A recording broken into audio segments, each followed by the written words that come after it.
You know, if you've ever peeked into a medical study, chances are you've seen a chart that looks like a kind of weird, jagged staircase. So today we're going to crack the code on that exact chart, the Kaplan-Meier curve. Right. So what is this thing actually telling us? I mean, it looks a little confusing at first, but trust me, this chart is one of the most powerful tools in medical research for telling a story over time. And by the end of this, you're going to be able to read it like an absolute pro. Okay, so the official name for this is a Kaplan-Meier curve, and it's basically the gold standard for something called survival analysis. Now, hold on, because survival here doesn't always mean, life or death. It's really about tracking the time until any specific event happens. And that event can be pretty much anything you can think of that you measure over time. It could be the moment a patient recovers from an illness, or maybe when a tumor comes back. But to bring it right back to something we can all relate to, it could even track how long a dental filling lasts before, you got to go back to the dentist.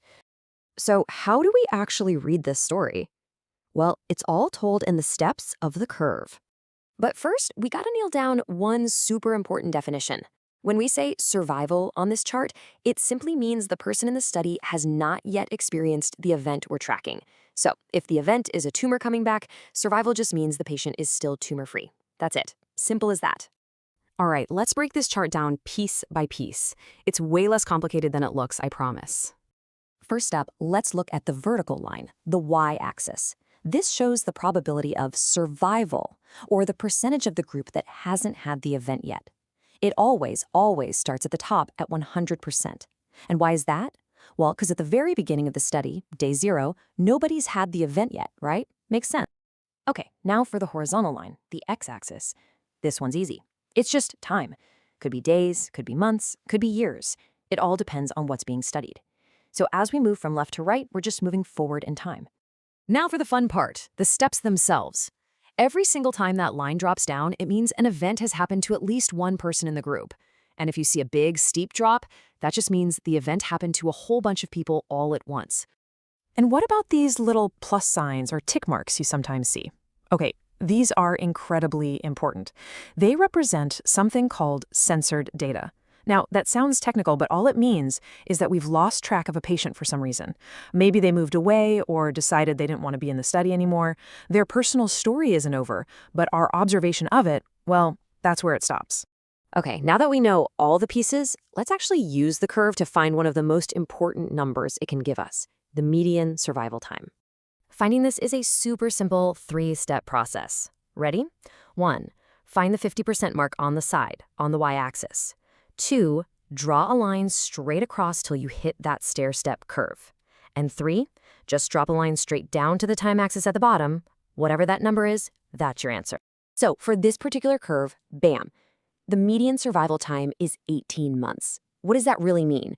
It's the point in time when half the group has now experienced the event. It's literally the halfway point of the group's collective journey. Okay, remember those little tick marks we just talked about, the whole censored data thing? The way the Kaplan-Meier method handles them, well, that's its real superpower. This is what makes this tool so revolutionary for medical research. Think about it like this.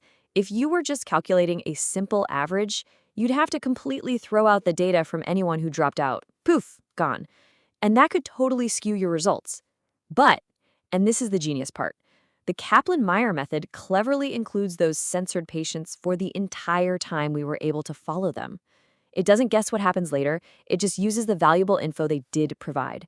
This gives us a much more honest, much more accurate picture of the real risk. It's the very reason we can even do these long-term clinical trials. All right, let's put this all together.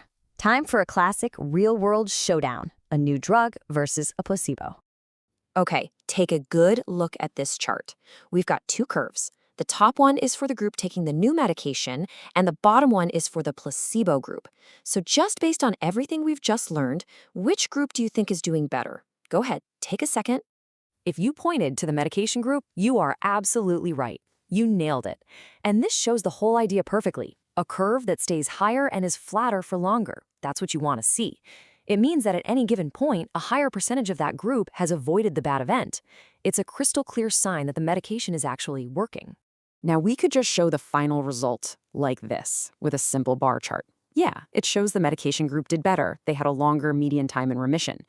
But think about what we lose. The bar chart tells you who won the game. The Kaplan-Meier curve?